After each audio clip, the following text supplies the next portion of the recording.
Questions orales. The Honourable Leader. L'honorable chef de l'opposition. Monsieur le Président, les Canadiens ont besoin de l'espoir.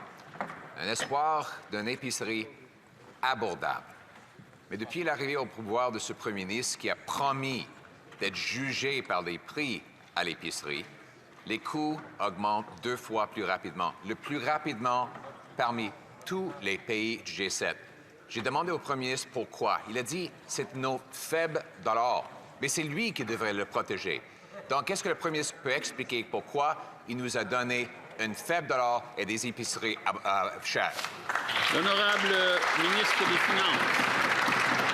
Monsieur le Président, j'aimerais citer une lettre du leader de l'opposition du 24 janvier 2026. Et il invitait ses collègues à tourner la rhétorique en réalité. Monsieur le Président, ce qu'on voit présentement, c'est de l'obstruction.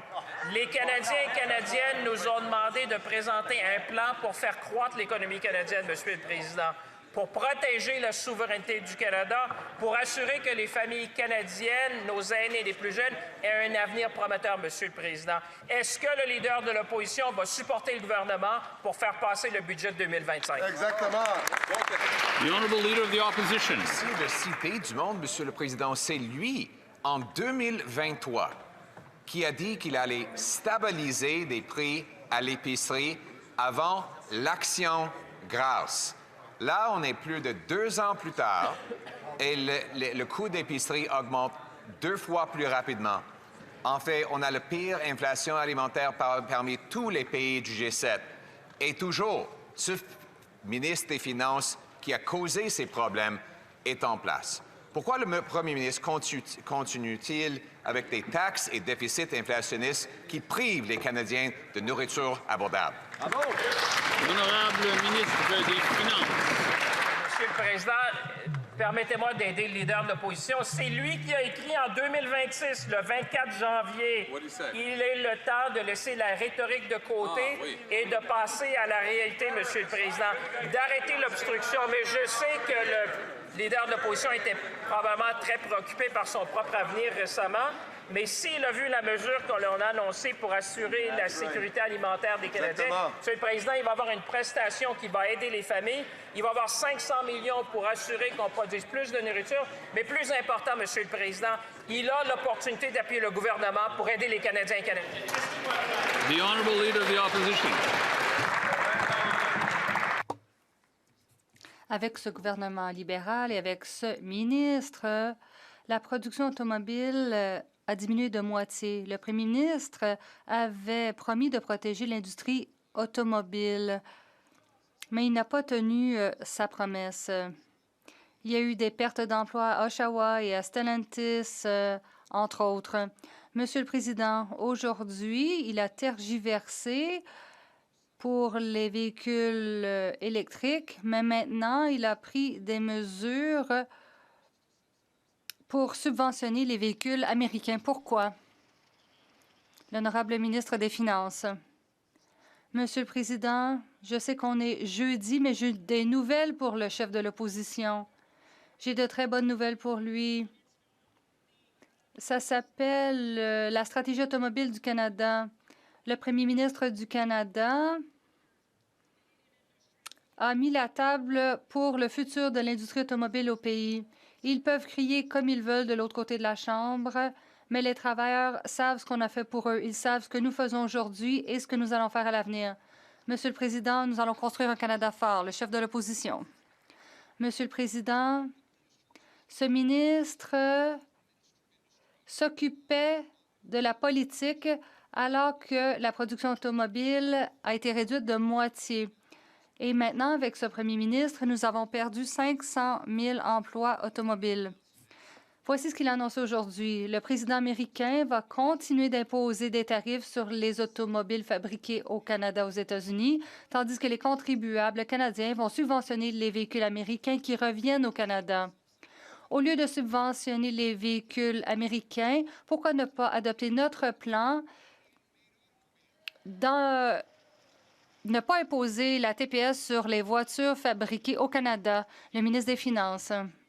Monsieur le Président, je peux lui dire qu'avec moi, pour la première fois de l'histoire du Canada, nous avons convaincu un fabricant européen de venir au Canada. Je parle de Volkswagen, Monsieur le Président. Volkswagen a investi un montant record au Canada. Ils peuvent crier comme ils le veulent, mais les gens de Saint-Thomas savent qui remercier. Ils savent ce que nous faisons aujourd'hui. Ils savent que nous allons soutenir leur industrie. Merci, Monsieur le Président. Ils peuvent continuer à nous critiquer comme ils le veulent. Le chef de l'opposition. Monsieur le Président, il crie littéralement pour que nous arrêtions de crier. Ça démontre bien l'illusion libérale. Le premier ministre a chargé le ministre responsable de la production automobile de faire ses investissements, mais la production a été réduite de moitié. Maintenant, il veut subventionner les véhicules fabriqués aux États-Unis. Pourquoi plutôt ne pas laisser les gens acheter des véhicules fabriqués au Canada sans payer la TPS, le ministre des Finances? Monsieur le Président, je n'ai pas à parler fort parce que les Canadiens savent ce que nous avons fait. Il peut bien parler de Windsor et de Techstar. Monsieur le Président, nous veillons à construire le secteur de demain, Monsieur le Président. Nous avons compris. Bloomberg a dit que le Canada aurait la chaîne d'approvisionnement la plus complète en matière de véhicules électriques. Nous sommes fiers de notre bilan. Nous sommes fiers d'investir dans les travailleurs canadiens. Le chef de l'opposition. Bloomberg vient de dire que l'économie au Canada rétrécit avec ce ministre et ce premier ministre. Maintenant, on passe à l'immigration. La crise de l'extorsion est en hausse. Maintenant, on laisse ces gens rester ici, même après avoir été reconnus coupables. Nous avons présenté une motion en comité pour expulser ces gens, mais les libéraux ont voté contre. Vont-ils cesser de nous mettre des bâtons dans les roues afin que nous puissions expulser ces gens? Le ministre de la Justice. Monsieur le Président, lorsqu'on parle d'extorsion, les conservateurs ne nous ont pas aidés. Les forces de l'ordre nous disent qu'elles ont besoin des outils nécessaires pour lutter contre l'extorsion. C'est nécessaire pour aider les forces de l'ordre. Monsieur le Président, depuis des mois, ils nous mettent des bâtons dans les roues. Maintenant, vont-ils nous aider pour que nous puissions adopter les lois nécessaires? De Berthier-Masquinongé. Monsieur le Président, il y a des retraités qui ne reçoivent pas leur pension de vieillesse depuis 9 mois. Les fonctionnaires ont averti le gouvernement l'été dernier que c'était la faute de Curam. Mais la réaction des libéraux, ça n'a pas été d'écouter les fonctionnaires, ça a été de les bâillonner, Monsieur le Président. Je cite la consigne du gouvernement aux fonctionnaires. Il ne faut surtout pas indiquer aux citoyens que les retards ou erreurs de paiement sont reliés à Curam. Au lieu de s'en prendre aux lanceurs de l'alerte, pourquoi le gouvernement n'aide pas les retraités? Voilà. L'honorable ministre de l'Emploi et de la Famille. Le ministère met tout en œuvre pour résoudre rapidement les problèmes liés à versement de prestations. Cela comprend l'amélioration de la formation afin que le personnel soit en mesure de traiter les demandes plus rapidement. On constate déjà des signes positifs qui montrent que cette formation donne des résultats. Notre bureau a contacté le député en face. S'ils ont des cas urgents, je les invite à contacter mon cabinet pour qu'on puisse répondre à leurs demandes. Le député de Berthier-Masquinongé.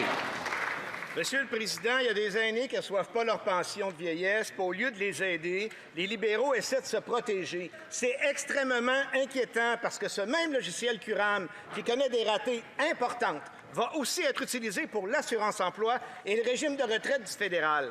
En minimisant les problèmes au lieu de les régler, les libéraux créent des conditions parfaites pour un fiasco qui fera passer Phoenix pour une anecdote, Monsieur le Président.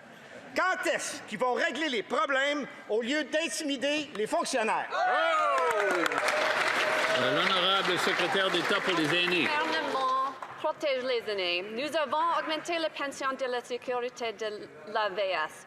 Nous offrons des soins dentaires et nous construisons des logements pour les aînés. Maintenant, nous modernisons le système numérique de prestations afin que les aînés bénéficient d'un meilleur service.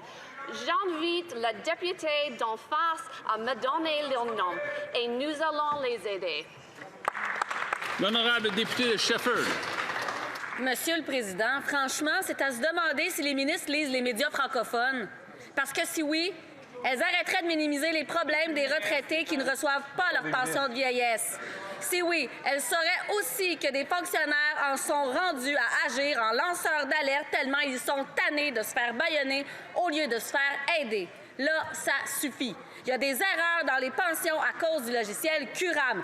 Tous les fonctionnaires le disent. Et les libéraux ont l'air de mettre plus d'énergie à essayer de mettre leur couvercle sur la marmite plutôt qu'à régler le problème. Quand est-ce qu'ils vont s'activer? L'honorable ministre de l'Emploi et des Familles. Je lis le média en francophone, mais aussi je travaille en anglais et français, comme beaucoup de personnes dans cette chambre. I will also say this. Je dirais aussi ceci, Monsieur le Président. Nous nous concentrons à faire en sorte de mettre fin à la liste d'attente. Elle est raccourcie à chaque jour. Et je remercie les fonctionnaires qui font les efforts nécessaires pour apprendre le logiciel. Et comme je l'ai dit, nous sommes en communication avec ces députés. S'ils ont des cas urgents à signaler, ils peuvent m'en faire part. Je n'ai encore rien reçu. La députée de Thornhill. Le ministre des Finances avait promis de stabiliser les prix à l'épicerie. Toutefois, les coûts ont augmenté. Le Canada a maintenant la pire inflation alimentaire du G7.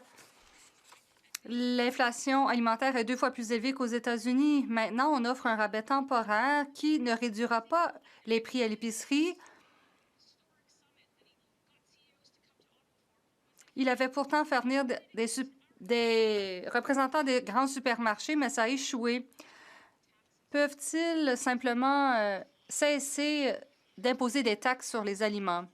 La vraie question est de savoir pourquoi les conservateurs ne votent-ils pas pour le plan présenté par le premier ministre, le plan économique du premier ministre, celui qui fait construire des projets rapidement,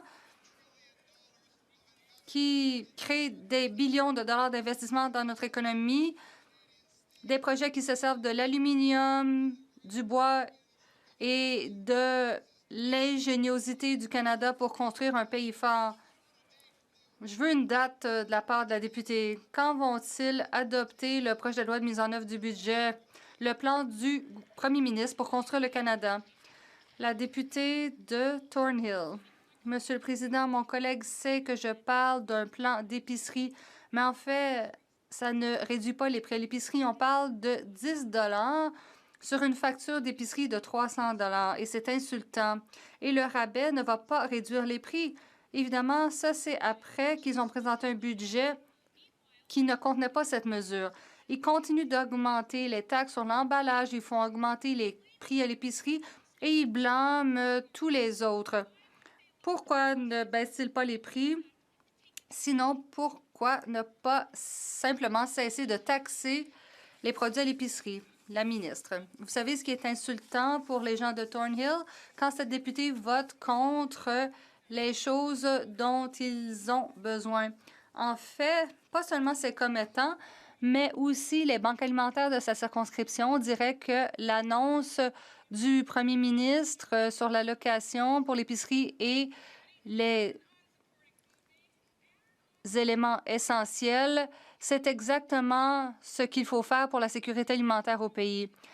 Elle doit cesser de nous mettre des bâtons dans les roues. La députée de Calgary-Mindapore.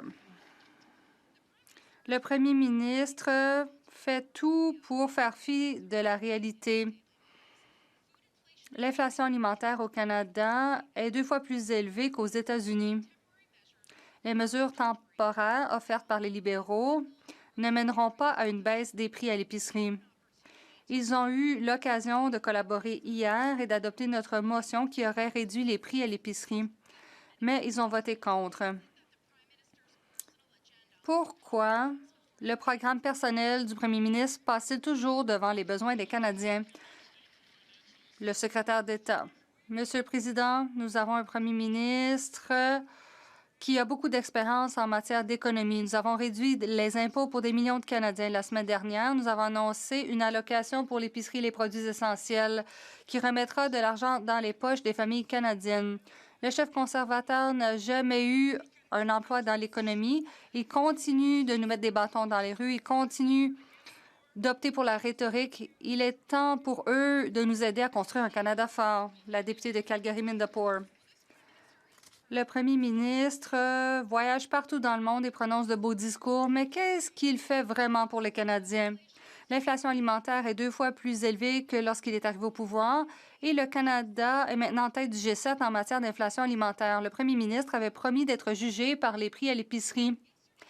Hier, les conservateurs ont tenté d'aider en présentant une vraie solution pour réduire les prix à l'épicerie pour les Canadiens. Les libéraux ont voté contre cette motion qui avait du gros bon sens. Le premier ministre va-t-il maintenant revenir sur ses paroles parce que les Canadiens ne peuvent pas se nourrir? Le leader en Chambre. Ce que fait le premier ministre, c'est de créer des investissements au Canada. Des investissements qui font en sorte que le Canada a créé plus d'emplois que les États-Unis. Pas plus par habitant, non, plus d'emplois que les États-Unis. J'espère que le premier ministre continuera à voyager et à nous ramener de bons emplois. Le député d'Abbotsford, Langley Sud. Monsieur le Président, le Canada est en tête du G7 en matière d'inflation alimentaire. Les prix augmentent 2 fois plus vite qu'aux États-Unis. Et hier, les libéraux ont voté contre le plan conservateur visant à réduire le coût des denrées alimentaires. La taxe industrielle sur le carbone fait grimper le coût des machines agricoles, des engrais et des transformateurs alimentaires. Lorsque vous imposez les agriculteurs, vous imposez tous les Canadiens. Quand les libéraux travailleront-ils avec nous pour supprimer cette taxe inutile sur le carbone et la taxe de 17 cents le litre sur les normes relatives aux carburants qui font grimper les prix à l'épicerie? L'honorable ministre. Monsieur le Président, mon collègue de la Colombie-Britannique pose une question sur quelque chose de très important pour tous les Canadiens. Et vous savez quoi? Notre gouvernement a pris des mesures. Nous mettons de l'avant l'allocation pour l'épicerie et les produits essentiels qui va remettre de l'argent dans les poches des familles afin qu'elles puissent acheter ce dont elles ont besoin. Une famille de 4 personnes recevra jusqu'à 1 890 $ cette année et 1 400 $ pour les 4 prochaines années. Nous prenons des mesures pour soutenir les familles de la Colombie-Britannique. Haute-Saint-Charles. Monsieur le Président, on le sait, depuis que les libéraux sont au pouvoir, le coût de la vie augmente, le panier d'épicerie augmente et les prix des loyers augmentent. Pour les mères monoparentales, puis le mot leur disant c'est tough et c'est de plus en plus difficile de payer le loyer à la fin du mois. Est-ce que le premier ministre peut nous confirmer que tous les membres de son cabinet et ses députés sont d'accord avec l'idée d'aider personnellement les gens vulnérables à avoir un accès à un logement abordable? L'honorable secrétaire d'État à la Nature. Monsieur le Président, c'est important de prendre en compte les besoins de nos concitoyens et la stratégie qu'on adopte, c'est une stratégie qui est basée sur redonner du pouvoir d'achat aux Canadiens et c'est essentiellement ce à quoi on s'attarde. Et je sais que vous avez dit que vous allez voter pour ça. Pour nous, c'est important. Mais dans cette stratégie-là aussi, il y a des stratégies au niveau de l'alimentation, il y a des stratégies dans le budget de recréation d'emplois et pour ça, on a aussi besoin de la collaboration, pas de l'obstruction de nos collègues. Merci. Juste pour préciser, je ne voterai pas à moins que ce soit un vote nul. L'honorable député de Charlebourg, Haute-Saint-Charles. Monsieur le Président, je pense que mes collègues de l'autre côté n'ont pas lu les nouvelles parce que ce matin, dans le Journal de Montréal, on apprend qu'une mère monoparentale est victime d'un propriétaire sans cœur qui tente de l'expulser de son logement et de sa conjointe qui refuse de communiquer avec elle en français. Est-ce que le député de Pierre Fondelord est conscient de son manque d'empathie et de morale? Bravo! L'honorable leader du gouvernement à la Chambre. Monsieur le Président, je ne sais pas si ça a rapport à n'importe quel point de vue de l'administration du gouvernement. L'honorable député de Repentigny. Monsieur le Président, les libéraux n'auraient jamais dû annuler les rabais à l'achat de véhicules électriques. C'est donc une bonne nouvelle qu'il soit rétabli pour les véhicules fabriqués ici ou dans les pays avec lesquels on a des accords de libre-échange comme l'Europe. Mais le problème, c'est que le fédéral, il bloque les voitures électriques abordables d'Europe. Ottawa a décidé que ces voitures-là, qui sont bonnes pour tout le monde sur la planète, mais elles sont pas bonnes pour le Canada. Est-ce que le gouvernement va offrir des choix aux consommateurs et permettre l'arrivée de voitures électriques européennes? The Honourable Parliamentary Secretary to the Minister of Industry. Merci, Monsieur le Président. Au contraire, on accueille ces véhicules électriques parce que notre rabais s'applique aux pays dont on a une entente de libre-échange, incluant les pays de l'Europe. Alors, notre stratégie d'auto, ça inclut beaucoup d'incentifs, de choses pour attirer les gens, d'embrasser, de rendre le futur électrique plus possible ici au Canada. Et ça, c'est exactement ce que notre politique fait. Honorable député de Repentigny. Président, rétablir les incitatifs à l'achat de véhicules, c'est un petit pas vers l'avant, mais toujours faudrait-il que les véhicules puissent rentrer au pays. Et ça efface pas les reculs générationnels des libéraux en matière de mobilité durable. Ils ont coupé 5 milliards de dollars dans le transport collectif pendant qu'ils subventionnent les pétrolières à coût de dizaines de milliards de dollars. Ils s'entendent avec l'Alberta pour un pipeline de pétrole sale au même moment où ils prétendent encourager le transport électrique. Pourquoi, en matière d'environnement, avec les libéraux, c'est toujours un pas en avant, 1000 pas en arrière? The Honourable Parliamentary Secretary. Merci, Monsieur le Président. J'apprécie la question de mon collègue, mais encore, c'est le contraire. Notre annonce aujourd'hui inclut le développement d'un réseau national de bornes de recharge DVR à l'aide d'un investissement de 1,5 milliard de dollars. Alors, c'est un projet national qui inclut le Québec pour accueillir ce futur vert et les électriques verts au pays. Merci. Bravo, bravo. The honourable member for... Le député de Parry Sound Muskoka. Les ventes de maisons neuves dans la région du Grand Toronto ont atteint leur plus bas niveau en 45 ans, mettant en péril 100 000 emplois. Le taux d'accession à la propriété chez les 30 à 34 ans est passé de 60 à 52 Les jeunes Canadiens perdent espoir. 93 des membres de la génération Z et de la génération Y s'inquiètent pour leur logement et près de la moitié envisagent de quitter leur communauté. Le premier ministre a promis d'aider les Canadiens à acheter leur première maison. Après près d'une décennie, pourquoi les ventes s'effondrent-elles? Les constructeurs licencient des travailleurs et l'accession à la propriété devient inaccessible. L'honorable ministre. Merci, Monsieur le Président. C'est une bonne journée pour poser la question. Nous avons présenté la loi sur Maison Canada ce matin.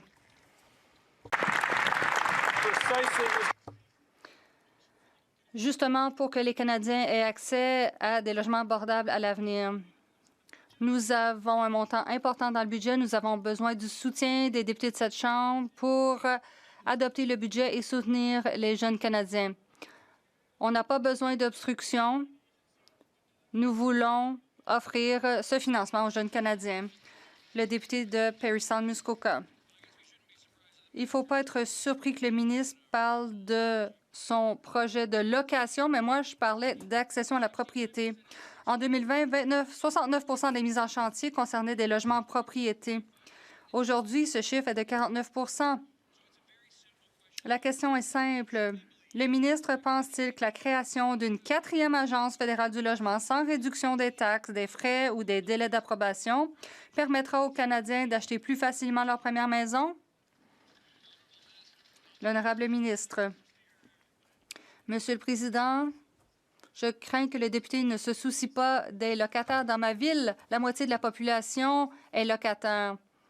Et nous ne faisons pas de discrimination entre ceux qui décident de louer ou d'acheter. Beaucoup de Canadiens n'ont pas le choix. C'est pourquoi il faut rendre le logement aussi abordable que possible pour tous les Canadiens. Il faut que les gens puissent vivre dans un endroit sûr. On ne peut pas se permettre d'avoir des retards. Il faut offrir du logement abordable aux Canadiens. J'espère que le député nous soutiendra. Le député de Flamborough, Glenbrook, Brant-Nord.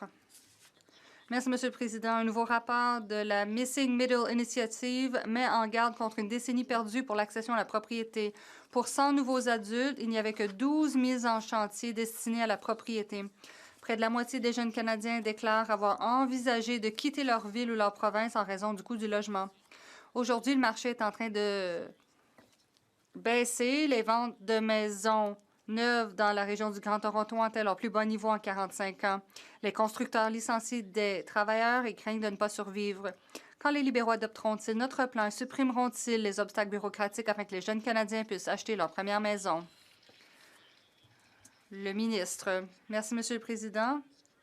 Eh bien, il est important de construire des logements à Toronto, des logements abordables. Nous voulons que l'industrie se remette à construire des logements abordables. Nous voyons des mises en chantier dans de nombreuses villes partout au pays, mais ce n'est que le début. Nous devons obtenir des résultats avec les députés de la Chambre.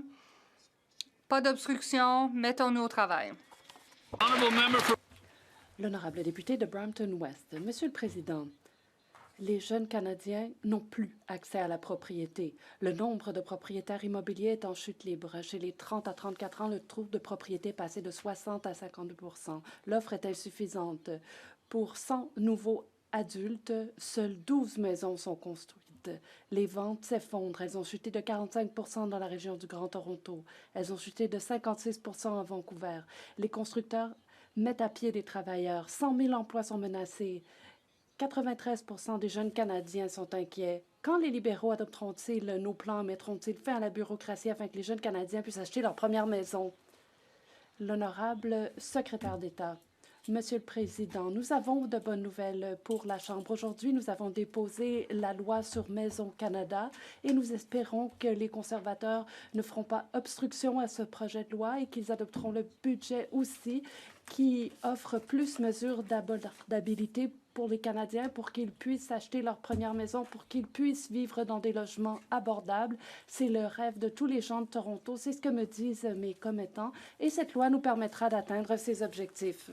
L'honorable député de Red Deer. Monsieur le Président, la crise du logement provoquée par les libéraux touche les collectivités de toute taille. La ville de Red Deer demande depuis des mois à rencontrer le ministre du Logement pour lui faire part de ses préoccupations. Et malgré l'envoi de 4 lettres, il semble que Red Deer soit trop petite pour que le ministre daigne lui répondre. J'espère sincèrement que Red Deer n'est pas ignorée parce qu'elle ne rapporte pas autant de votes aux libéraux que Toronto ou Vancouver. Le ministre acceptera-t-il enfin de rencontrer le conseil municipal de Red Deer, d'écouter ses préoccupations et de reconnaître que les villes de taille moyenne ont également des défis en matière de logement? L'honorable ministre. Monsieur le Président, encore une fois, les conservateurs d'Ottawa ne semblent pas être sur la même longueur d'onde que ceux d'Ottawa, de l'Alberta, dis-je.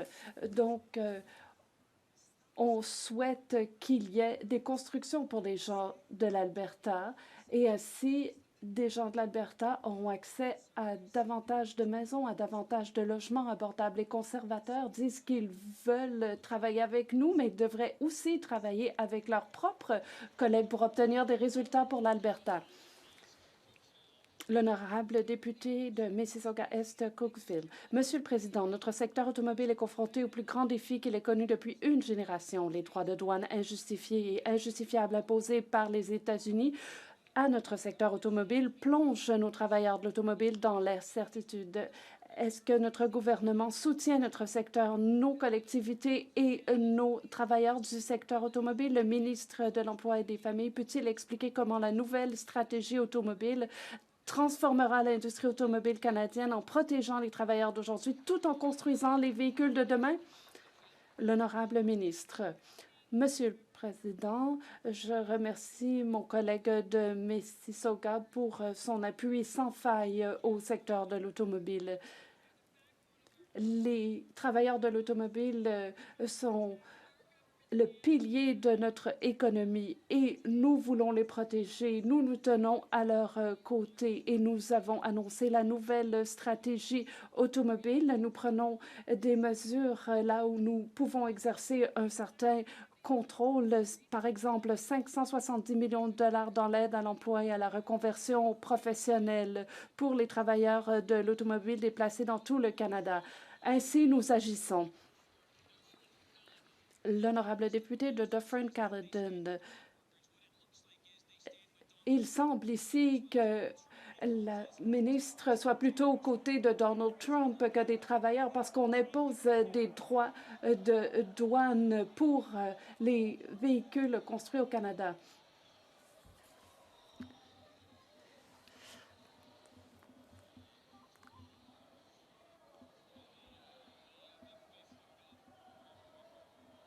Le député peut reprendre depuis le début.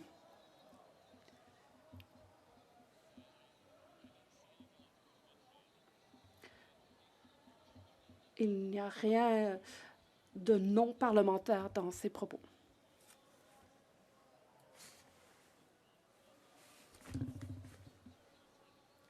L'honorable député de Dufferin-Caledon. La ministre libérale a dit qu'elle se tenait aux côtés des travailleurs de l'automobile, mais il semble plutôt qu'elle se tienne aux côtés de Donald Trump. Permettez-moi de m'expliquer. Donald Trump impose des droits de douane de 10 % à tous les véhicules qui arrivent au Canada. Les libéraux ont adopté des mesures relatives aux véhicules électriques qui vont faire en sorte qu'il y aura des subventions accordées pour des véhicules électriques construits aux États-Unis. Un très faible pourcentage de véhicules canadiens sera admissible à cette mesure. Alors, pourquoi contribuer aux États-Unis plutôt que de préserver des emplois au Canada?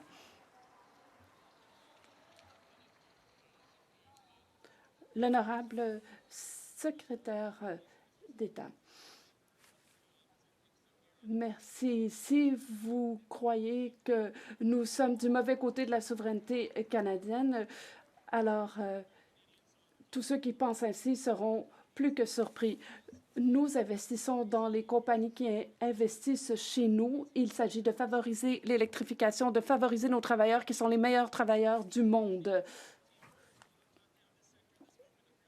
Est-ce qu'il s'agit de dénigrer la souveraineté canadienne ou ce secteur? Non, il s'agit plutôt d'aider le secteur, ce qu'ils ne veulent pas faire. L'honorable député, je vais informer les députés d'en face. Il y a très peu de véhicules fabriqués au Canada qui seront admissibles à ce rabais pour les véhicules électriques. Les autres viendront de chez Ford et d'autres fabricants américains. Disons que vous êtes un travailleur qui devait fabriquer un véhicule électrique et que cet emploi est maintenant passé aux États-Unis. La situation sera maintenant subventionnée par les Canadiens. Donc, on voit que ce sera au bénéfice de Donald Trump. Alors, on peut se demander ce qui se passe exactement à Ottawa.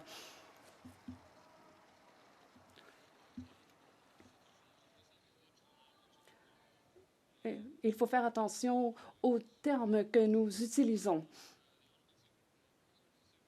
L'honorable secrétaire parlementaire. Merci, Monsieur le Président. Je vais vous dire ce que l'Association canadienne de fabricants automobiles a à dire. Nous accueillons favorablement la mesure annoncée aujourd'hui, ce qui contribuera à favoriser l'achat de véhicules électriques et nous contribuerons à l'électrification par l'offre de divers produits. Voilà comment s'exerce la souveraineté canadienne. L'honorable député.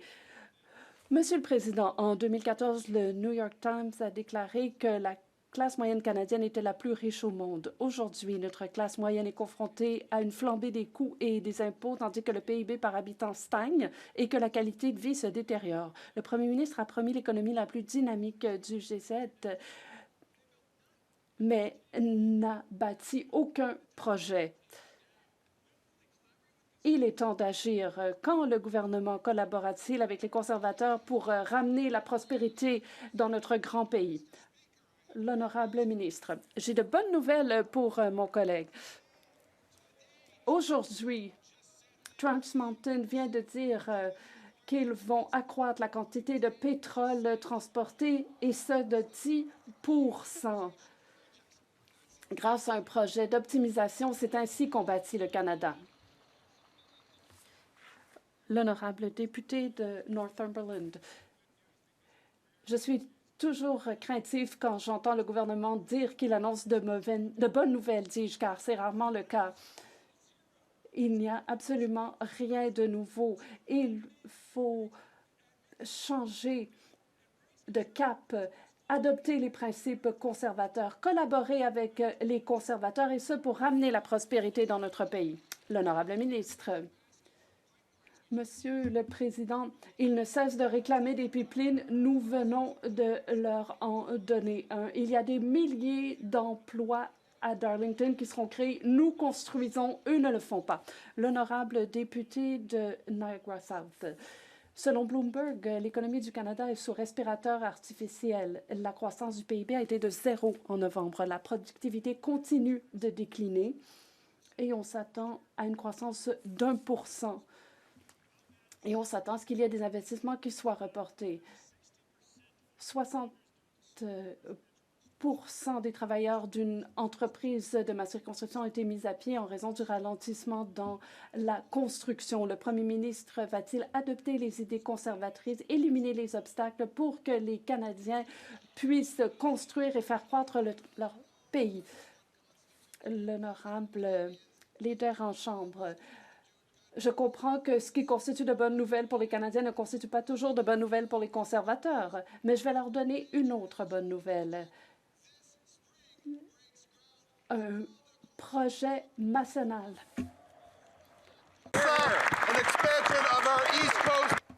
Une expansion de notre port de conteneurs, une expansion de sa capacité, et donc nous allons pouvoir mettre plus de marchandises sur les bateaux. Nous avons envoyé plus de marchandises dans plus d'endroits. Nous allons mettre les gens au travail et bâtir le Canada.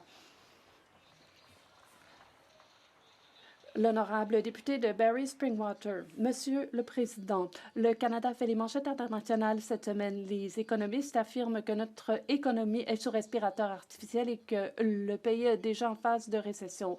Notre PIB par habitant baisse, la construction résidentielle stagne, les entreprises doivent reporter leurs projets d'expansion et il y a les lois et taxes anti-développement du gouvernement libéral qui demeurent en place. Quand le premier ministre présentera-t-il un plan visant à éliminer les obstacles qui empêchent les Canadiens de construire, d'investir et de travailler?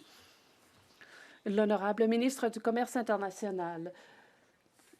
Il y a le projet d'expansion du port de Montréal qui est en cours. Il y a Darlington où seront créés des milliers d'emplois bien rémunérés. LNG Canada va créer de nouveaux emplois et va ouvrir la voie à de nouveaux marchés. Voilà des exemples de construction d'envergure au Canada. Le député de Saskatoon-Ouest. Le premier ministre se présente comme un maître en économie, mais Bloomberg rapporte que notre économie est sous respirateur artificiel. La Banque du Canada prévoit un ralentissement de la croissance économique. Les travailleurs canadiens veulent construire et produire, mais le gouvernement les freine avec ses lois anti-développement et ses impôts élevés. Le premier ministre a promis l'économie avec la plus haute croissance du G7, mais il n'a pas tenu sa promesse et ce sont les Canadiens qui en paient le prix. Quand écoutera-t-il nos idées? Présentera-t-il un plan qui éliminera les obstacles et le fardeau fiscal afin que les Canadiens puissent construire? L'honorable secrétaire d'État. Pendant des années, les conservateurs de la Saskatchewan ont dit que le Canada était brisé. Et il y a eu des opportunités en matière de potasse et autres qui ont été ignorées. Eh bien, nous allons travailler main dans la main avec la Saskatchewan. Nous allons bâtir un avenir radieux. Nous allons travailler pour la Saskatchewan et nous allons obtenir des résultats. L'honorable député de Yellowhead. Monsieur le Président, selon Bloomberg, l'économie du Canada est sous respirateur artificiel et il y a de vraies craintes de récession. La croissance est au point mort et on s'attend à ce que le PIB baisse. Il y a eu également baisse dans le secteur de la foresterie depuis 3 mois. Il y a des scieries à Yellowhead qui en paient le prix. Si les libéraux aiment nos idées, pourquoi ne suppriment-ils pas les taxes, notamment sur le carbone, afin que les entreprises canadiennes puissent prospérer? L'honorable ministre, le contraste ne pourrait pas être plus clair. Nous aimons bâtir, ils aiment bloquer. Nous bâtissons notre secteur de l'automobile avec notre nouvelle stratégie qu'ils bloquent. Nous bâtissons des logements abordables, ils bloquent le tout. Nous investissons dans la défense, ils bloquent le tout. Nous avons ce crédit sur la TPS pour les familles qu'ils bloquent. Nous aimons bâtir, ils aiment bloquer. Merci, Monsieur le Président. L'honorable député de Sudbury-Est, Manitoulin-Nickelbelt. Monsieur le Président, les dernières données de Rosenberg Research sont très préoccupantes. La production manufacturière est en baisse, la foresterie a reculé, et ce pendant 3 mois consécutifs, et les usines de papier du nord de l'Ontario ferment leurs portes. Le premier ministre avait promis l'économie ayant la plus forte croissance de tout le G7. Au contraire, le gouvernement n'a supprimé aucune des politiques anti-développement. Quand le gouvernement présentera-t-il un plan pour relancer la croissance économique en réduisant la bureaucratie, en abaissant les taxes et impôts et en permettant aux Canadiens d'investir, de travailler et de construire? L'honorable ministre, Monsieur le Président, comme l'a dit l'ancien premier ministre de l'Alberta, on ne peut pas composer avec la réalité des droits de douane en prétendant qu'ils n'existaient pas. Nous avons des milliards dans le budget qui sont consacrés à la lutte contre ce problème. Alors, s'il vous plaît, votez pour le budget. L'honorable député de Hamilton Mountain. Monsieur le Président, cela fait 100 jours que le programme Maison Canada a été lancé et nous sentons un véritable dynamisme sur le terrain. Les projets avancent rapidement et les communautés voient des progrès concrets en matière de logement abordable. Le ministre du Logement et des Infrastructures peut-il nous dire tout ce que nous avons accompli et tout ce qui reste à venir? L'honorable ministre, Monsieur le Président, merci à la députée pour sa question et pour son excellent travail. Nous nous sommes mis au travail immédiatement avec le programme Maison Canada. Depuis son lancement, nous avons signé d'importants partenariats avec les provinces et les villes. Nous avons fait avancer 6 projets immobiliers importants sur des terres fédérales notamment, et il y aura 7500 logements qui seront construits et 700 autres qui sont en cours de réalisation. Et avec la loi sur Maison Canada présentée ce matin, nous renforcerons l'agence qui construira des logements abordables, une agence qui est exclusivement consacrée à la construction de logements partout au Canada. Merci, Monsieur le Président.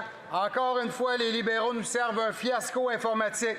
Le système CURAM, qui sert à verser les prestations de la sécurité de la vieillesse, passe de 1,75 milliard à 6,6 milliards de dollars. Incroyable. Pire, 93 des fonctionnaires accordent la note d'échec. Les employés auraient la consigne stricte de ne pas blâmer le logiciel lors des communications avec les citoyens. Monsieur le Président, comment peuvent-ils arriver à un tel échec? Que va faire le ministre avec le logiciel? Et le ministre a-t-il approuvé ces hausses irresponsables? Bravo. L'honorable ministre de l'Emploi et des Familles.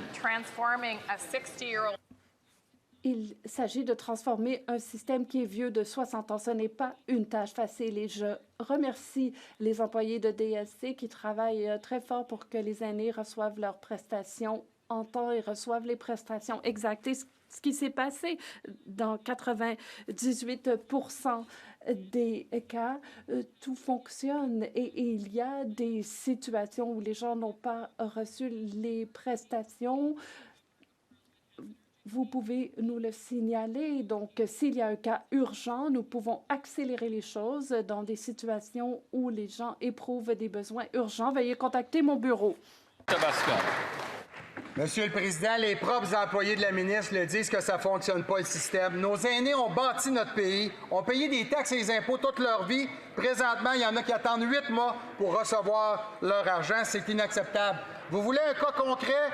Monsieur Martial Lavoie, dans mon comté, qui attend toujours.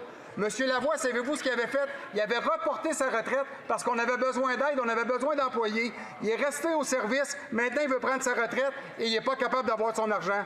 Monsieur le Président, qu'est-ce que la ministre répond à Monsieur Lavoie? Il l'écoute présentement.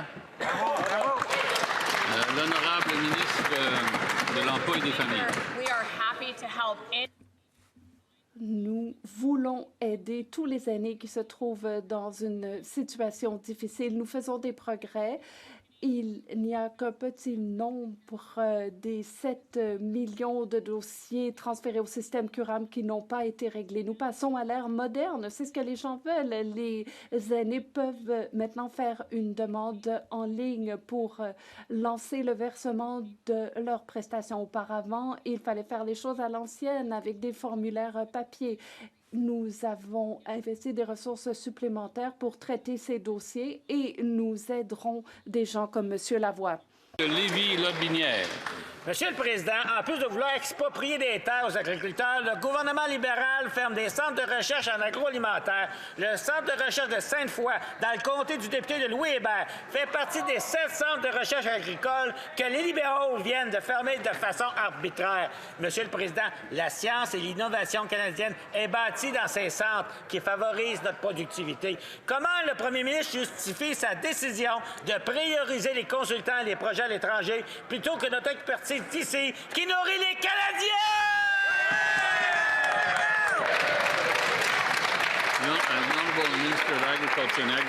L'honorable ministre. Merci, Monsieur le Président.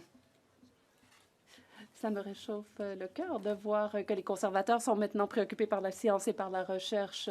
Vous pouvez être assuré que le gouvernement fédéral va continuer de mener ces efforts en matière de recherche. Ce sont les plus importants programmes et nous avons investi des millions en recherche, notamment en Saskatchewan. Rien ne va changer. Nous allons continuer à travailler avec les parties prenantes, avec les universitaires et la recherche sera meilleure que jamais. L'honorable député du Nunavut.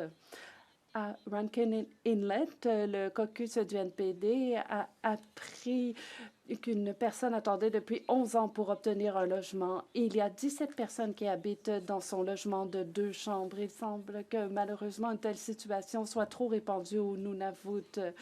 Le Nunavut recevra 750 logements au lieu des 700 promis dans le budget grâce à nos efforts. C'est un bon début. Le ministre acceptera-t-il de continuer à travailler avec le Nunavut pour résoudre la pire crise du logement au Canada?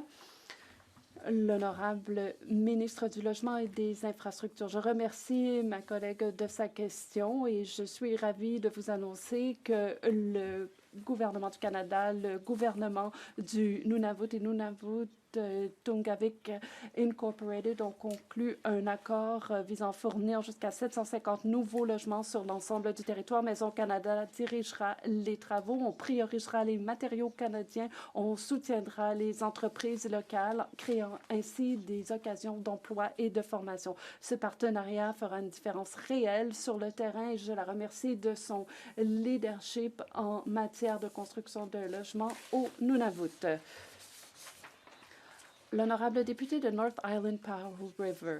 Bonne nouvelle, Monsieur le Président. L'Office de réglementation de l'énergie du Canada a refusé d'accorder à Brookfield son permis d'exportation qui visait à envoyer de l'hydroélectricité, dis-je, canadienne aux États-Unis, ce qui n'aurait apporté aucun avantage aux gens qui vivent ici. Mais la décision finale appartient toujours au ministre des Ressources naturelles. Ce ministre s'engagera-t-il donc à accepter la recommandation de l'Office de réglementation de l'énergie à refuser ce permis à Brookfield et à veiller à ce que les besoins en électricité du Canada passent toujours en premier? L'honorable ministre des Ressources naturelles. Permettez-moi de rassurer le député d'en face. Notre gouvernement travaille étroitement avec le gouvernement de la Colombie-Britannique pour bâtir un réseau électrique qui soit fiable et durable pour les années à venir. Comme l'a dit le député d'en face, cette question est actuellement à l'étude par l'Office de réglementation de l'énergie du Canada qui prendra sa décision indépendamment du gouvernement du Canada et dans le meilleur intérêt du Canada. L'honorable député de Nunavut, l'état d'urgence sévit à Cross Lake, Pimicikamak depuis plus de 40 jours. L'armée est venue, a fait des recommandations et est partie. Et le gouvernement est toujours en train de réfléchir à des solutions. Pendant ce temps, les évacués restent bloqués dans des villes sans recevoir de soutien adéquat. Quand Ottawa laissera-t-il de côté les discours passera-t-il à l'action? Assumera-t-il ses responsabilités constitutionnelles pour aider les gens à rentrer chez eux en toute sécurité? L'honorable ministre, je peux assurer ma collègue d'en face que notre ministère, qui s'occupe de la gestion des situations d'urgence, a été en contact avec la communauté concernée depuis le début de la panne d'électricité. Et donc, nous avons fait intervenir les forces armées canadiennes. Nous nous sommes assurés qu'il y avait suffisamment de personnes sur le terrain pour aider les évacuer et pour soutenir la région. L'honorable député de Saanich Gulf Islands, merci. C'est la fin de la semaine sur le développement international et de nombreux collègues et moi-même avons rencontré des gens qui travaillent dans des organisations de développement international et qui composent avec des promesses brisées pendant l'élection. Le premier ministre avait dit qu'il n'y aurait pas de coupure dans l'aide internationale et pourtant il y a eu des compressions importantes annoncées dans le budget. Nous étions connus de par le monde auparavant. Notre ancien premier ministre Lester B. Pearson avait donné l'exemple et là, nous n'obtenons pas de résultats. Quand allons-nous raviver la cible fixée par M. Pearson? L'honorable ministre, nous sommes toujours engagés en faveur de nos priorités à l'échelle internationale, la lutte contre la pauvreté, notamment l'aide au système d'éducation, d'alimentation, la lutte contre les changements climatiques. Nous allons continuer de prioriser l'aide internationale et nous allons le faire par le biais de partenariats. Merci. C'est ce qui met fin à la période des questions.